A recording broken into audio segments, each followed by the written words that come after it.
Hi hello ಎಲ್ಲರಿಗೂ ನಮಸ್ಕಾರ. Welcome back to our YouTube channel. ಯಾರೆಲ್ಲ ನಮ್ಮ ವಿಡಿಯೋಸ್ ಅನ್ನ ಸಬ್ಸ್ಕ್ರೈಬ್ ಮಾಡದೆ ನೋಡ್ತಾ ಇದ್ದೀರಾ ದಯವಿಟ್ಟು ಸಬ್ಸ್ಕ್ರೈಬ್ ಮಾಡಿ ಅಂತ ಹೇಳ್ತಾ, ಯಾರೆಲ್ಲ GPSTR HSTR ಗೆ ಪ್ರಿಪೇರ್ ಆಗ್ತಾ ಇದ್ದೀರಾ, ಹಾಗೆ ಈ ಸಲ ಏನು TET 2025 ಗೆ ಪ್ರಿಪೇರ್ ಆಗ್ತಾ ಇರುವಂತವ್ರು ಈ ಒಂದು ವಿಡಿಯೋಸ್ ಏನಿದೆ ಕಂಪಲ್ಸರಿ ನೀವು ನೋಡಿದ್ರೆ ಹೆಚ್ಚು ಅಂಕ ಗಳಿಸ್ಲಿಕ್ಕೆ ಸಾಧ್ಯ ಆಗುತ್ತೆ ಅಂತ ಹೇಳ್ತಾ, ಈಗ ನಾವು 25 ಚಾಪ್ಟರ್ಸ್ ಅನ್ನ ಕಂಪ್ಲೀಟ್ ಮಾಡಿದೀವಿ ಹೌದಲ್ವಾ. ಈಗ 26ನೇ ಚಾಪ್ಟರ್ ಥರ್ಡ್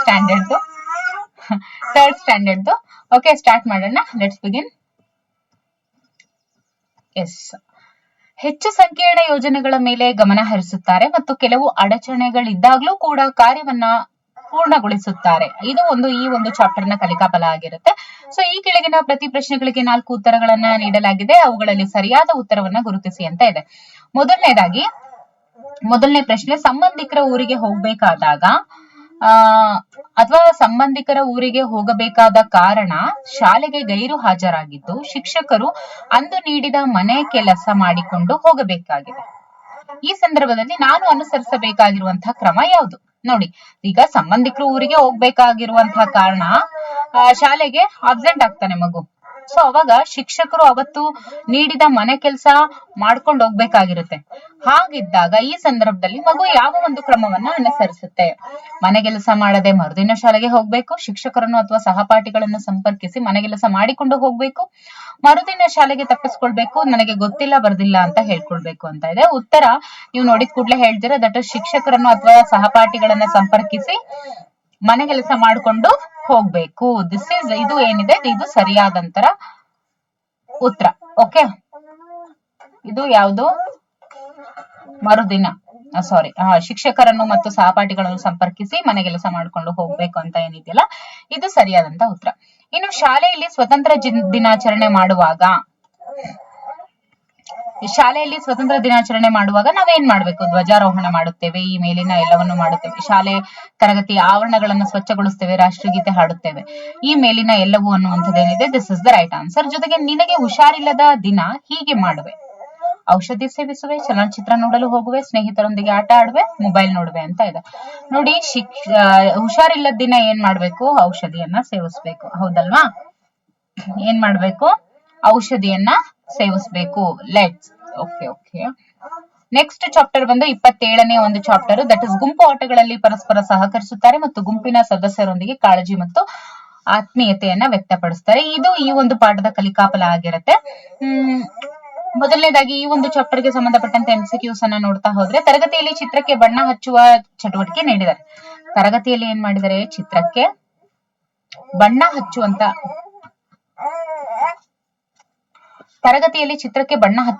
ಆಕ್ಟಿವಿಟಿನ ಕೊಟ್ಟಿದ್ದಾರೆ. ನಿಮ್ಮ ಪಕ್ಕದಲ್ಲಿರುವಂತಹ ಸಹಪಾಠಿ ಸುಮ್ನೆ ಕುಳಿತಿದ್ದಾನೆ, ಆಗ ನೀವು ಏನ್ ಮಾಡ್ತೀರಾ? ನೋಡಿ, ತರಗತಿಯಲ್ಲಿ ಚಿತ್ರಕ್ಕೆ ಬಣ್ಣ ಹಚ್ಚುವಂತಹ ಚಟುವಟಿಕೆಯನ್ನ ಕೊಟ್ಟಿದ್ದಾರೆ. ಪಕ್ಕದಲ್ಲಿರುವಂತಹ ಒಬ್ಬ ಫ್ರೆಂಡ್ ಸುಮ್ನೆ ಕೂತಿದ್ದಾನೆ, ಆಗ ನೀವು ಏನ್ ಮಾಡ್ತೀರಾ? ಶಿಕ್ಷಕರಿಗೆ ಸಹಪಾಠಿಯ ಬಗ್ಗೆ ಚಾಡಿ ಹೇಳ್ಬೇಕಾ? ನನ್ನ ಚಿತ್ರಕ್ಕೆ ಮಾತ್ರ ಬಣ್ಣ ಹಚ್ಬೇಕಾ? ಅಥವಾ ಏನು ಮಾಡುವುದಿಲ್ವಾ? ಅಥವಾ ಸ್ನೇಹಿತನಿಗೆ ಯಾಕೆ ಏನಾಯ್ತು ಅಂತ ಕೇಳಿ ಸಹಾಯ ಮಾಡುವೆ ಅಂತ ಇದೆ. ಗುಂಪು ಆಟಗಳಲ್ಲಿ ಪರಸ್ಪರ ಸಹಕರಿಸುತ್ತಾರೆ, ಅಲ್ಲಿ ಸಹಕಾರ ಇರಬೇಕು, ಆತ್ಮೀಯತೆಯನ್ನು ವ್ಯಕ್ತಪಡಿಸಬೇಕು ಅನ್ನುವಂಥದ್ದು ಈ ಒಂದು ಪಾಠದ ಕಲಿಕಾಫಲ ಆಗಿರೋದ್ರಿಂದ, ನೋಡಿ ಅಲ್ಲಿ ಮಗು ಏನ್ ಮಾಡ್ಬೇಕು ಅಂತ ಹೇಳಿದ್ರೆ, ಸ್ನೇಹಿತನಿಗೆ ಯಾಕೆ ಏನಾಯ್ತು ಅಂತ ಕೇಳಿ ಸಹಾಯ ಮಾಡುವಂತದನ್ನ ಮಾಡ್ಬೇಕು. ಓಕೆ,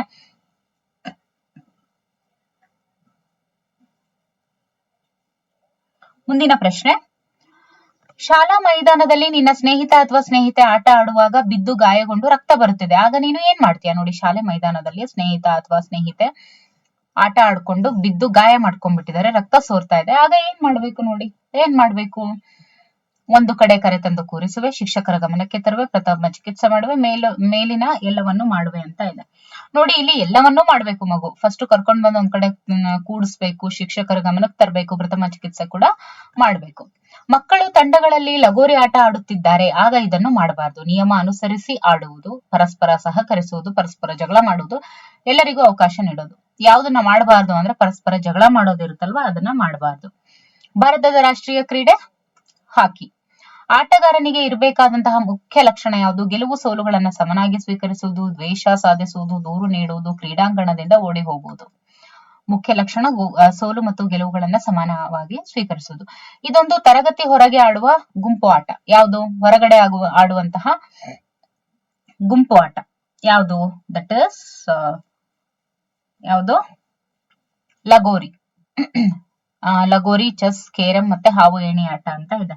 ಉತ್ತರ ಏನು? ಲಗೋರಿ. ಉತ್ತಮ ಆರೋಗ್ಯಕ್ಕೆ ಅವಶ್ಯಕವಾಗಿ ಬೇಕಾಗಿರುವುದೇನು? ಮೊಬೈಲ್ ನೋಡುದು, ಟಿವಿ ನೋಡುದು, ನಿದ್ದೆ ಮಾಡುದು, ವ್ಯಾಯಾಮ ಮತ್ತು ಆಟ ಆಡುವುದು. This is the right answer. ಈ ಚಿತ್ರದಲ್ಲಿ ಆಡುತ್ತಿರುವಂತಹ ಹೊರಾಂಗಣ ಆಟ ಯಾವುದು? ನೋಡಿದ ಕೂಡಲೇ ಹೇಳ್ತೀರಾ. ಏನಂತ ಹೇಳ್ತೀರಾ? ಅಲ್ಲಿ 3 ಜನ ಕುತ್ಕೊಂಡಿದ್ದಾರೆ ಅಂಡ್ ನಡುವೆ ಎಲ್ಲ ಓಡ್ತಾ ಇದ್ದಾರೆ. ಯಾವ್ದಿದು?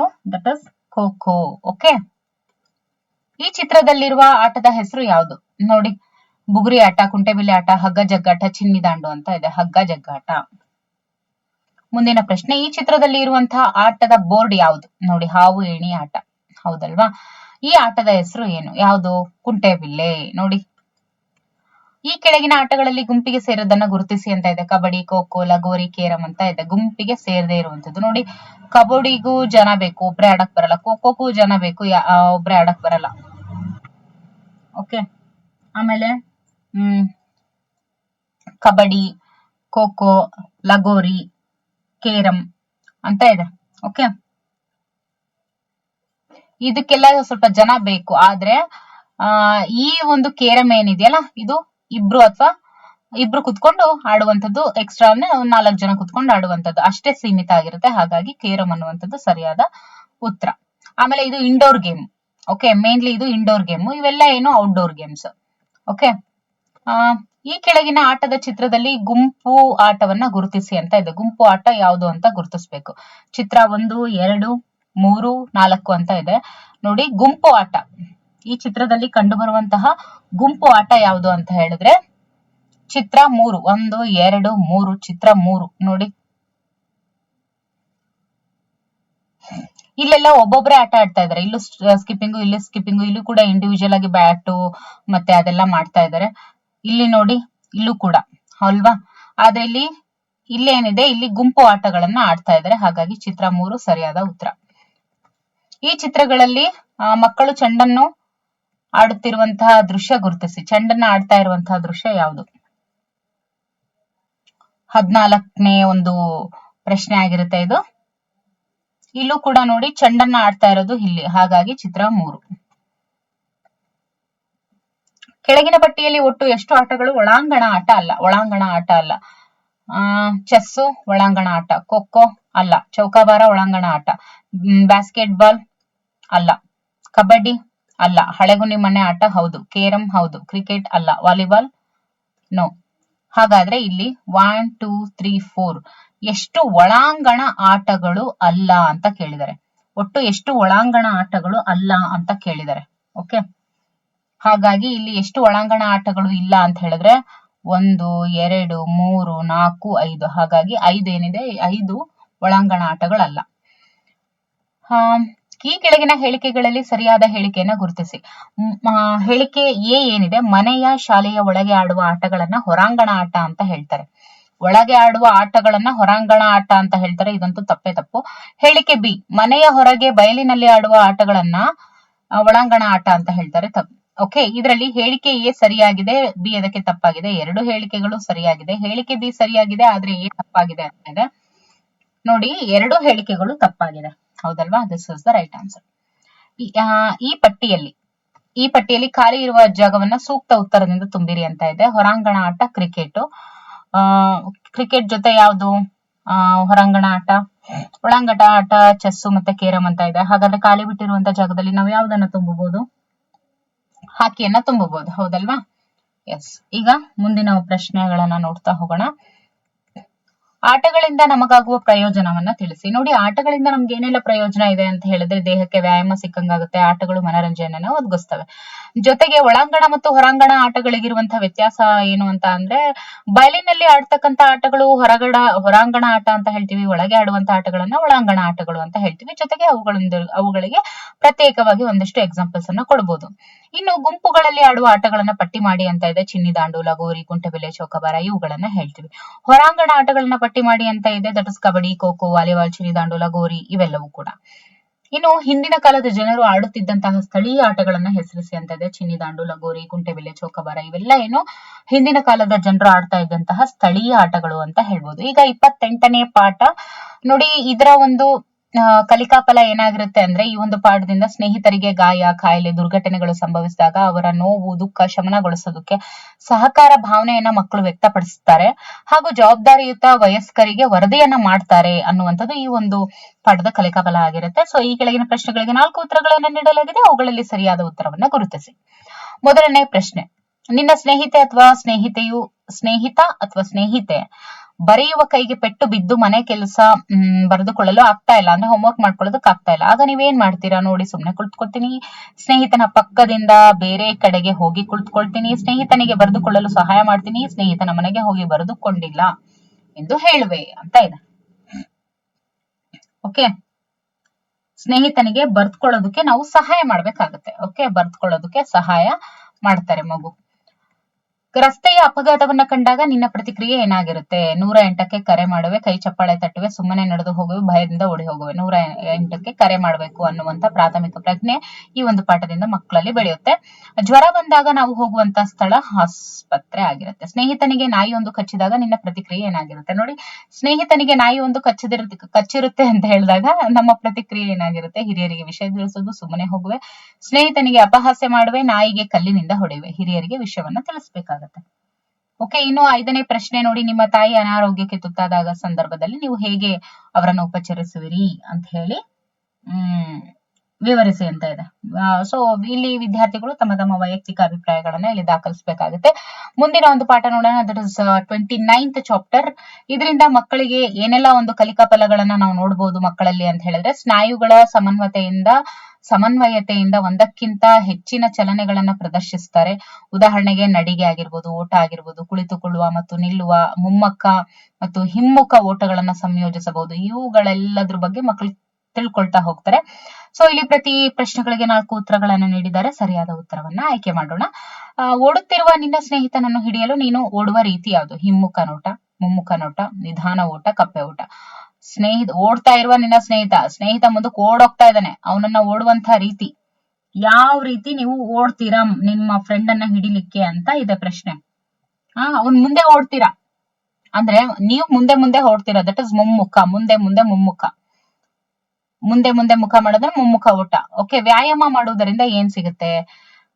ಸ್ನಾಯುಗಳು ಗಟ್ಟಿ ಆಗುತ್ತೆ, ದೇಹದ ಆರೋಗ್ಯ ಸುಸ್ಥಿತಿಯಲ್ಲಿ ಇರುತ್ತೆ, ಮನಸ್ಸು ಪ್ರಫುಲ್ಲವಾಗಿರುತ್ತೆ, ಎಲ್ಲವೂ ಕೂಡ ಅನ್ನುವಂಥದ್ದು ಸರಿಯಾದ ಉತ್ತರ. ಹಾವನ್ನ ಕಂಡಾಗ ನಿನ್ನ ಸಾಮಾನ್ಯ ಪ್ರತಿಕ್ರಿಯೆ ಏನಾಗಿರುತ್ತೆ? ನಗುವೆ, ಓಡಿ ಹೋಗುವೆ, ಹಾಡು ಹೇಳುವೆ, ಸುಮ್ಮನಿರುವೆ.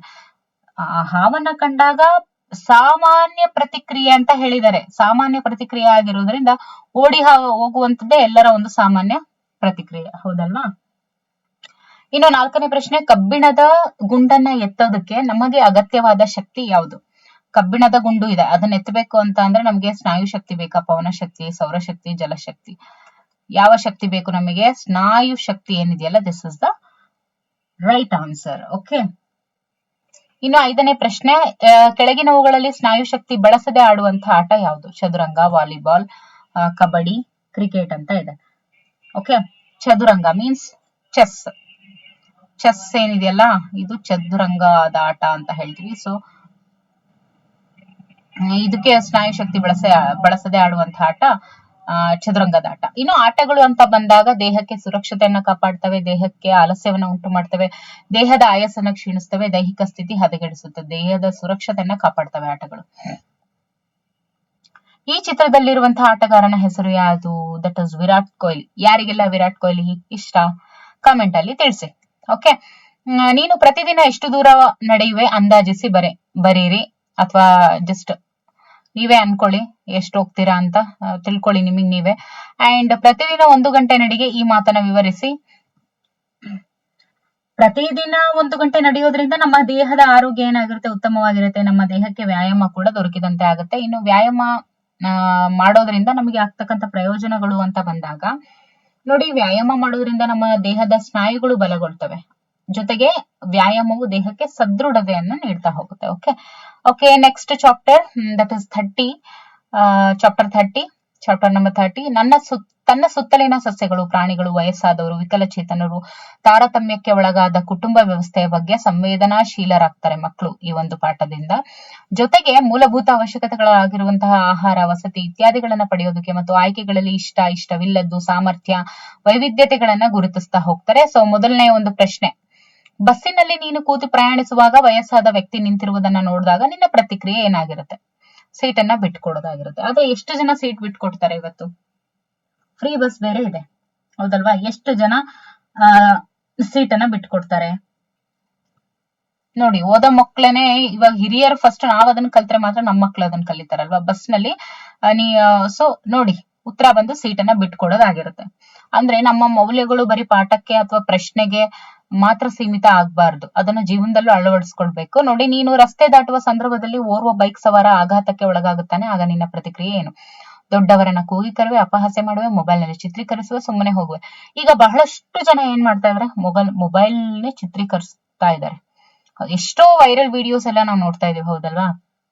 ಆದ್ರೆ ನೋಡಿ, ನೀನು ರಸ್ತೆ ದಾಟುವಂತ ಸಂದರ್ಭದಲ್ಲಿ ಒಬ್ಬ ಬೈಕ್ ಸವಾರ ಅಪಘಾತಕ್ಕೆ ಒಳಗಾಗ್ತಾನೆ ಅಂದ್ರೆ ಪ್ರತಿಕ್ರಿಯೆ ಏನಾಗಿರ್ಬೇಕು?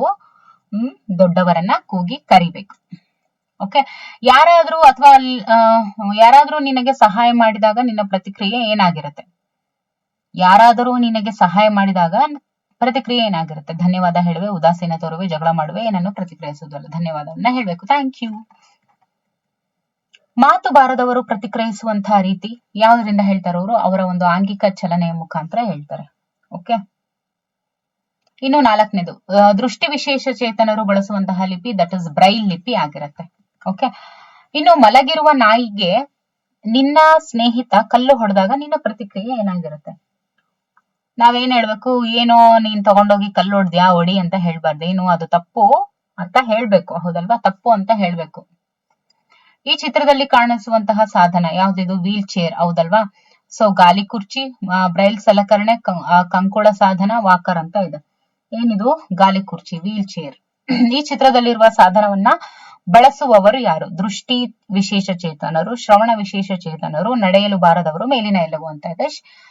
ಶ್ರವಣ ವಿಶೇಷ ಚೇತನರು. ರಸ್ತೆಯ ಬದಿಯಲ್ಲಿ ಮರವನ್ನು ಕಡಿಯುತ್ತಿರುವುದನ್ನು ನೋಡಿದಾಗ ಏನ್ ಮಾಡ್ತೀರಾ ಅಂತ ಇದೆ ನೋಡಿ. ರಸ್ತೆ ಬದಿಯಲ್ಲಿ ಯಾರೋ ಮರ ಕಡಿತಾ ಇದ್ದಾರೆ ಅಂತ ಹೇಳಿದಾಗ ಕಡಿಬಾರದು ಅಂತ ಹೇಳ್ತಾರ ಅಥವಾ ಏನು ಮಾಡ್ತಾರೆ? ಪರಿಸರ ಅಧ್ಯಯನಕ್ಕೆ ಕುರಿತಾದಂತಹ ಒಂದು ಪ್ರಶ್ನೆ. ಓಕೆ, ನಿನಗೆ ಇಷ್ಟವಾದ ಆಹಾರದ ಕುರಿತು ಬರೆಯಿರಿ. ಇದು ಕೂಡ ಮಕ್ಕಳ ಒಂದು ವೈಯಕ್ತಿಕ ಅಭಿಪ್ರಾಯವನ್ನ ದಾಖಲಿಸಬೇಕಾಗುತ್ತೆ. ಪ್ರಥಮ ಚಿಕಿತ್ಸೆ ಪೆಟ್ಟಿಗೆಯಲ್ಲಿ ಇರಬೇಕಾದಂತಹ ವಸ್ತುಗಳು ಯಾವ್ಯಾವು? ನೋಡಿ, ಪ್ರಥಮ ಚಿಕಿತ್ಸಾ ಪೆಟ್ಟಿಗೆಯಲ್ಲಿ ಏನೇನ್ ಇರ್ಬೇಕು? ಕತ್ರಿ ಇರ್ಬೇಕು, ಬ್ಯಾಂಡೇಜ್ ಇರ್ಬೇಕು, ಹತ್ತಿ ಇರ್ಬೇಕು, ಗಾಯಕ್ಕೆ ಹಚ್ಚಬಹುದಾದಂತಹ ಮುಲಾಮುಗಳು ಇರ್ಬೇಕು. ಓಕೆ, ಕೆಲವೊಂದಿಷ್ಟು ಡೆಟಾಲ್ ಸೊಲ್ಯೂಷನ್ ಇರ್ಬೇಕು. ಓಕೆ, ಇಷ್ಟೆಲ್ಲ ಇರ್ಬೇಕು. ಸೊ ಇದಿಷ್ಟು 30 ಪಾಠಗಳ ಬಗ್ಗೆ ಆಗಿತ್ತು. ಇನ್ನು ಮುಂದಿನ ತರಗತಿಯಲ್ಲಿ ನಾವು 31 ಇಂದ 36 ಅಂದ್ರೆ ಟೋಟಲ್ 6 ಚಾಪ್ಟರ್ಸ್ ಅನ್ನ ನಾವು ಮುಂದಿನ ವಿಡಿಯೋಸ್ ಅಲ್ಲಿ ನೋಡ್ತಾ ಹೋಗೋಣ. ವಿಡಿಯೋ ನೋಡಿದ್ದಕ್ಕಾಗಿ ಧನ್ಯವಾದಗಳು. ಇದು ನಿಮಗೆ ಎಷ್ಟು ಸಹಕಾರಿಯಾಗಿದೆ ಅನ್ನೋದನ್ನ ಕಮೆಂಟ್ ಮಾಡಿ ತಿಳಿಸಿ. ಈ 3 ಅಂದ್ರೆ 3rd ಮತ್ತೆ 4th 5th ಈ 3 ಕ್ಲಾಸಸ್ ನೀವು EVS ಅನ್ನ ಕಂಪ್ಲೀಟ್ ಮಾಡ್ಬಿಟ್ರೆ 6th ಇಂದ ನೀವು ನೋಡ್ಕೊಂತಾ ಹೋದ್ರೆ ಮುಗೀತು. Okay, it is completely related to EVS ಆಗಿರುತ್ತೆ. ಇದು EVS ಇಂದಾನೆ ತಗೊಂಡಿರುವಂತಹ ಡೈರೆಕ್ಟ್ ಕ್ವಶನ್ಸ್ ಆಗಿರುತ್ತೆ. ಓಕೆ, ಇಲ್ಲಿ ಎಲ್ಲಾನು ಕವರ್ ಆಗಿರುವಂತದ್ದು. Okay, thank you for watching.